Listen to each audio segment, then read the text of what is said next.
Lord, if you had been here, my brother would not have died. Jesus, where are you? Church, this is the perfect Veterans Day weekend text. I know we have veterans in the house and likely some watching online, and perhaps one day, months or years from now, someone will pull this up on this same weekend. This is a perfect text for Veterans Weekend, for Veterans Day. Because we can imagine being on the battlefield and saying to ourselves, we can think of the veterans in our lives. We can imagine them on the battlefield saying, Lord, if you had been here, my brother wouldn't have died. Lord, if you had just been here. Lord, if you had been in the cabinet, if you had been in the government, we wouldn't have gone to war. Lord, if you had been here. Lord, if you had been here, if you had been somewhere in the draft, my brother wouldn't have died. Lord, if you had been here. Lord, if you had been here, the parts of me that died in battle wouldn't have died. Lord, if you had been here, I wouldn't be trying to put the pieces together, putting together a smile and pretending to enjoy my free meal, pushing down that which I have seen on Veterans Day. Lord, I know who you are, but if you had been here,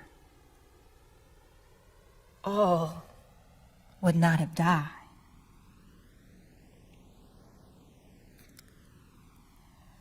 In my mind, the veterans in my family, the veterans in my community, the veterans in this church, they are a lot like Mary and Martha.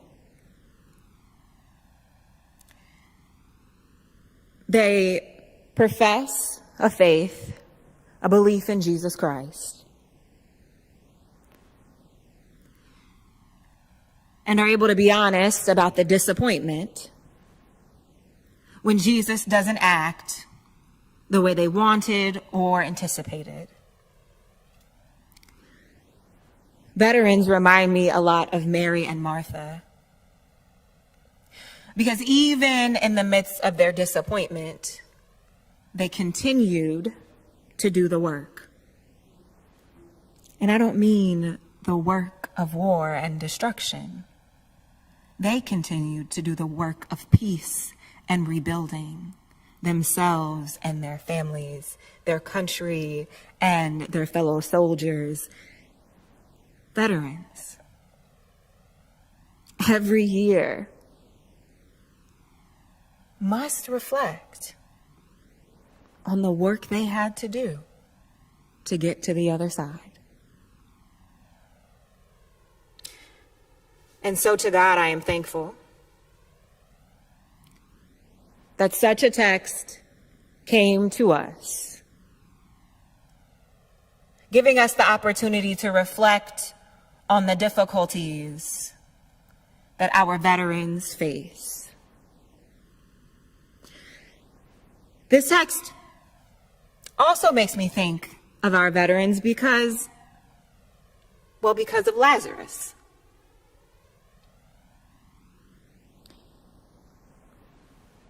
Many of our veterans have experienced a resurrection long before the last day. The simple fact that they are able to stand with us, to listen to us talk and ponder, and to not flip out every time we say something ridiculous, is a reflection of the resurrection the resurrection of their hearts and their souls, the resurrections of their spirit and their being, the resurrection of that which they thought was taken from them on the battlefield. That resurrection comes, and our veterans find themselves in community, continuing to do the work of peace by sharing their testimony,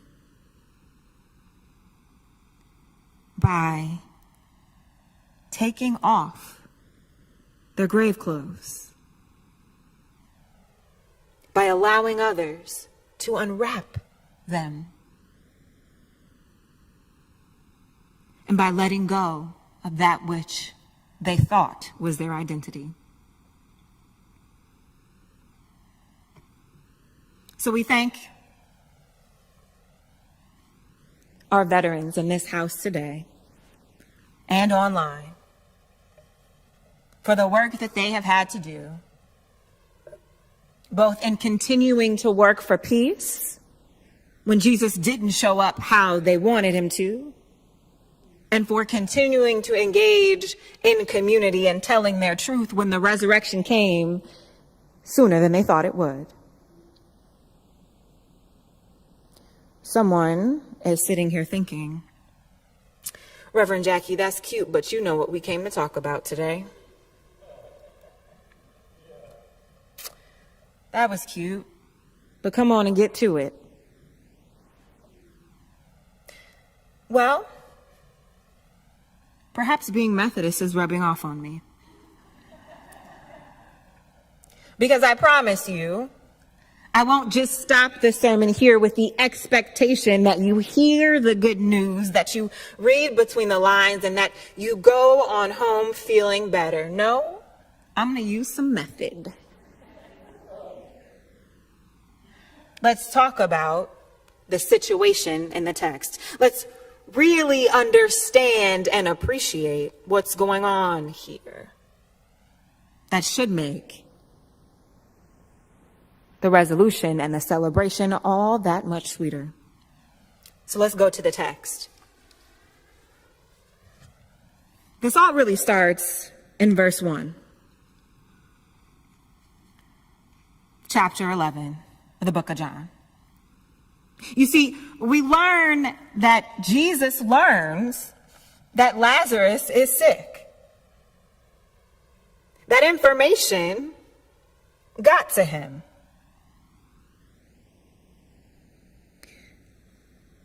Jesus says sickness will not end in death. Something my dad always says. All sickness ain't death. But baby, the pain. Anyway, we'll keep going. The text tells us that Jesus learns that Lazarus is sick.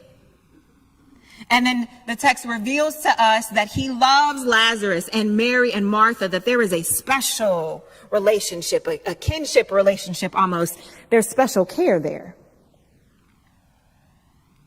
And then the disciples start talking. This is the context. The disciples start talking and they're like, hey, Jesus, remember the ops are trying to get you over that way. Ops are opposition. They're trying to get you. So are you sure that you want to go over there? And Jesus is like, I got this. But there's a delay. Jesus doesn't leave right away. When Jesus finally gets there,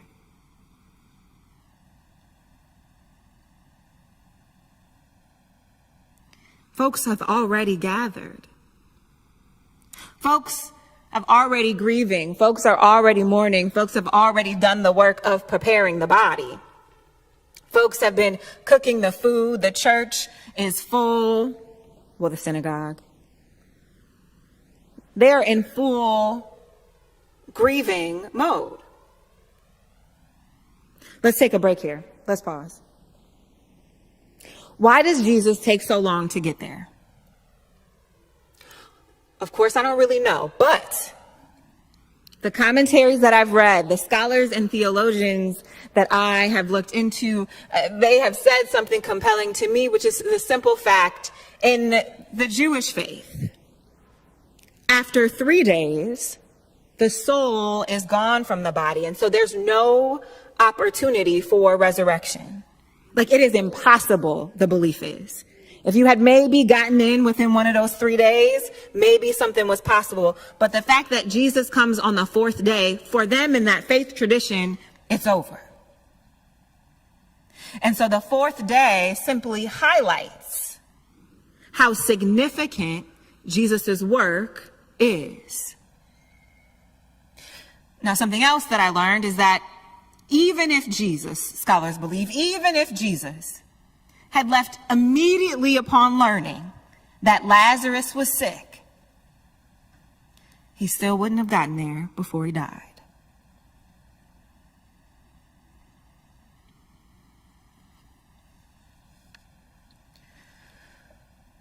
Jesus is going into territory where he knows he may be harmed. He's going to see his friends, his kinfolk, what we would maybe call fictive kin, play cousins. He's going to see his people, and he's late.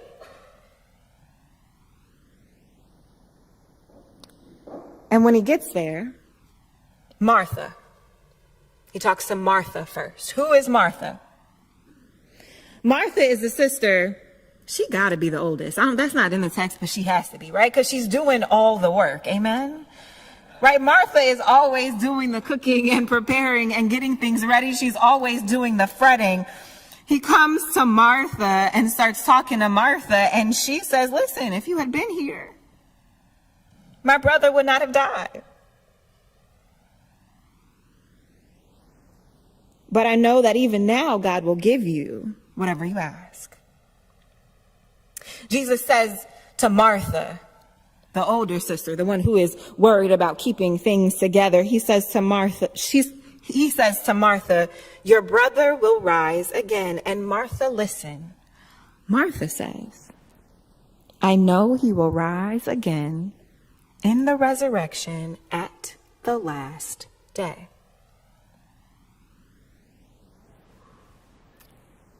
Eventually, Jesus moves on and Jesus gets to Mary. Mary, the sister who we later learn will use more than half a jar of the good oil. The good oil. The good oil. Oh, y'all must not hoard things. When you have the good oil or the good liquor or the good, right? When you have the good, right. On Jesus's feet. The one who is willing to sort of be atypical, not necessarily stay in the roles that she is given, he gets to Mary. And Mary, in my opinion, quite respectfully, because she starts with Lord, right? Acknowledging position. If you had been here, my brother wouldn't have died. This is the situation that we're in. This is what's happening that leads us eventually to the things that I talked about with regard to veterans. This is what's going on. Jesus sees all of his people, Jewish folk, gathered as is the tradition, taking care of what they believe to be the last rites and actions of Lazarus, putting him away as they are to do, weeping and grieving as they are to do. Jesus gets there. Jesus knows Jesus' own power. Jesus knows what Jesus can and will do. Jesus gets there, sees what's going on, and Jesus weeps. Can you imagine? Can you imagine a God who knows God's own power and sees the pain of humanity and weeps in response? Can you imagine Jesus sitting right next to you in this moment? your heart feeling heavy, Jesus seeing you, feeling your spirit turning to you and weeping, can you imagine not being alone? Jesus sees the pain around him, connects to the pain, to the disappointment of losing his friend Lazarus, and he weeps. And he weeps. That's good news today. It's good news to know that Jesus weeps with us. So that's the situation that we're in, church. What is the complication? What makes things a little bit messy? You know, messy folk make things messy. What do we see in the text? What complicates things? What makes things messy? We got folks who came out to be with the family, right? Their purpose was to be supportive. Their purpose was to engage and protect in the grieving process. Their purpose, right, was to be in community with Mary and Martha. That is what they were there for. And some of those very folks who were supposed to be in community, who claimed that they were interested in doing the work, who claimed that they cared about righteousness, oh, y'all don't see where I'm going here. Some of the people who claimed to be interested and committed in that which the Lord was calling them to do, some of those same people said,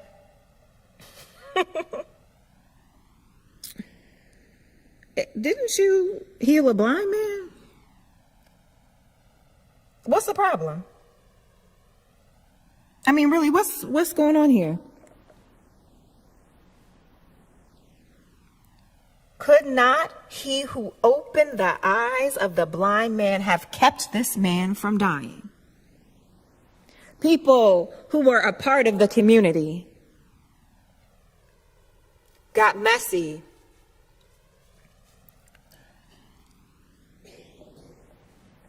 in the midst of grief and disappointment.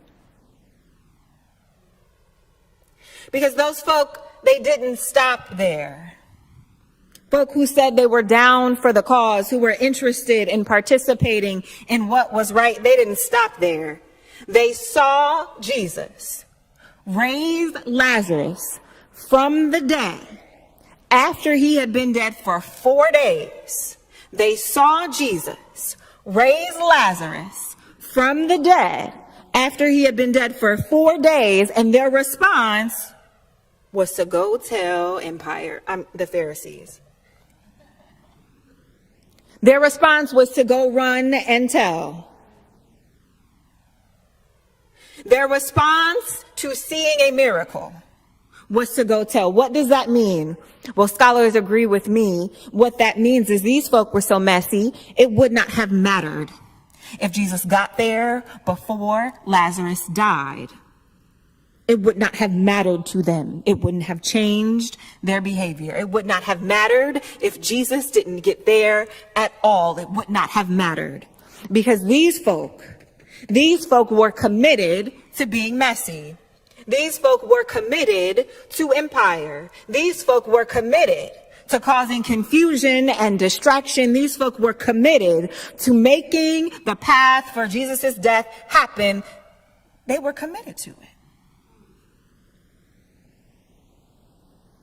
That's what complicates things for us, perhaps even today.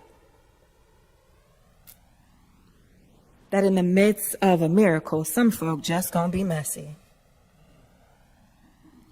Their commitment to helping is not the same as their commitment to being wedded to empire, to the Pharisees, to making sure that nobody has too much power, too much freedom. I'm slow walking y'all through it. This is the situation. This is the complication Lazarus is dead. Jesus takes forever to get there, and the messy folks be messy. And what do we see? In the end, what do we see? We see two things. The people who believe in Jesus Christ. The people who believe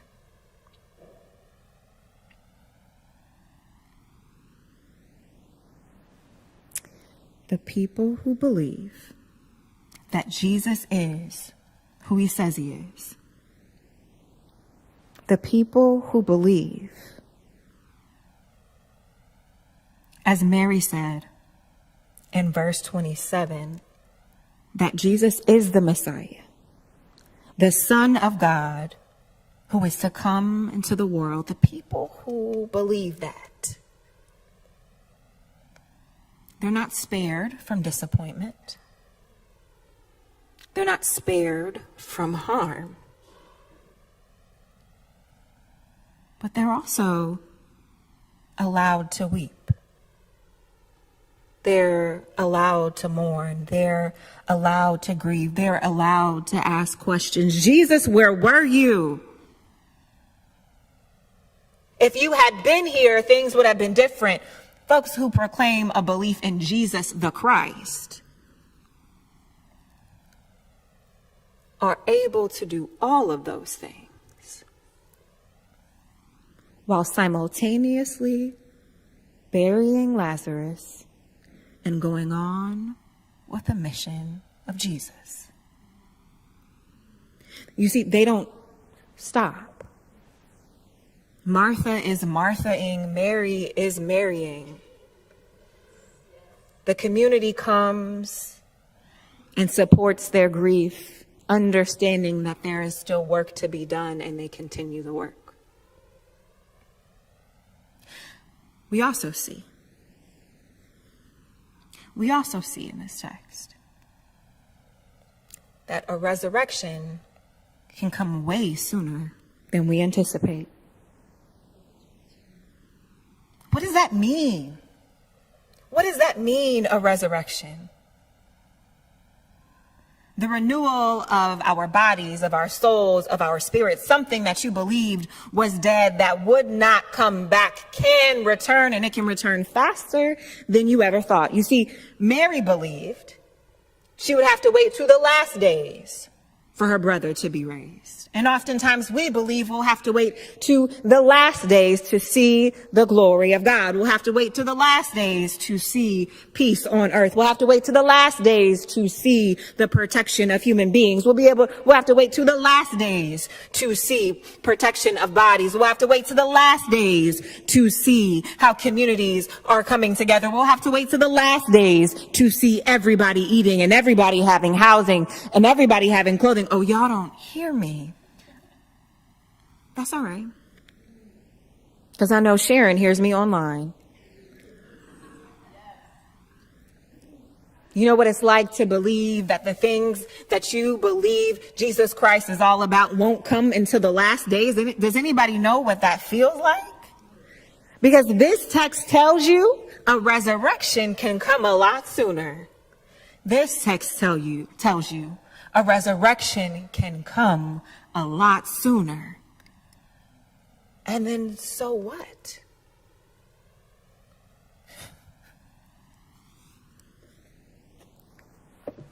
When the resurrection comes, Lazarus, come out.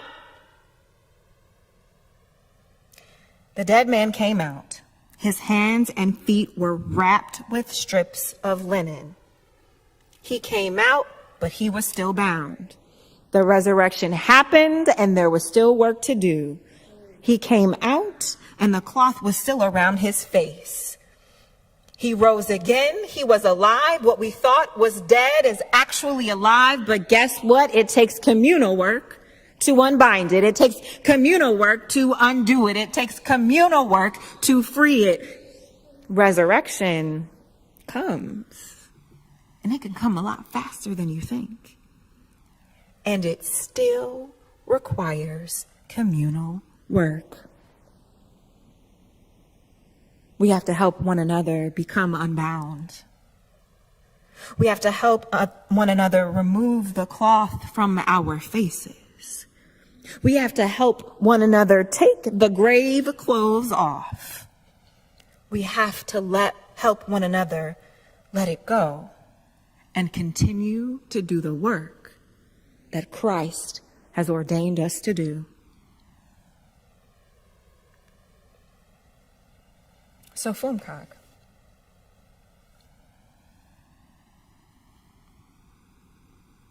there is a question, probably no accident, why we have been singing for the last several weeks. What does the Lord require?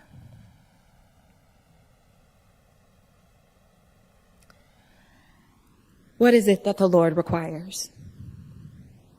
Let me be very clear on this pulpit on November 10th of 2024 after a presidential election. The Lord does not require you to sop up your tears and soak it up. The Lord is not calling you to pretend that you're not grieving.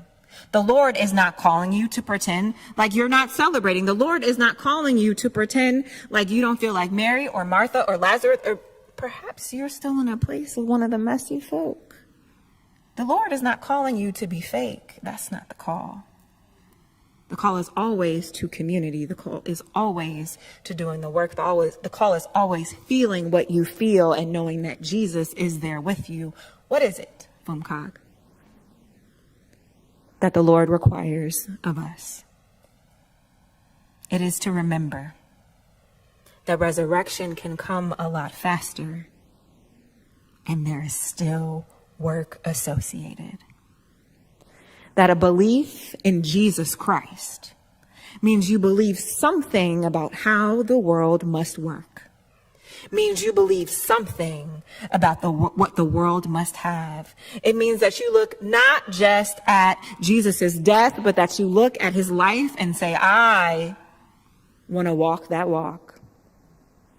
I want to be a part of that community. I want to feed the poor. I want to clothe the naked. I want to visit those in prison. I want to follow Jesus. So this week, Fumkag, authentically and truly think about how you want to walk with Jesus. And remember, as our hymn says, you'll be able to lean on the Lord's everlasting arms. The song tells us, what a peace is mine. What have I to fear? What have I to dread? Leaning on the everlasting arms. There's never an expectation that you do it alone. In the same way that we should be supporting and loving on and being present for our veterans, the same way we should be loving and supportive and loving on ourselves and our community. Remember that you can always lean on the everlasting arms. Because whether you're in grieving and burial mode or you're in resurrection mode, God is with you. I'll end by saying this. On March 25th, 1965, after the Selma to Montgomery March, Martin Luther King Jr. gave a speech. Some folks call it, Our God is Marching On. I played it for those in Bible study. Some folks call it the How Long speech. In reference to the 13th Psalm, King in talking about all that which they must have to overcome. He starts to do a call and response. He starts to do it himself. How long will insert things take? And then he responds with, not long. So if I were to say, how long will the resurrection take? You all could say, how long? Not long. Amen.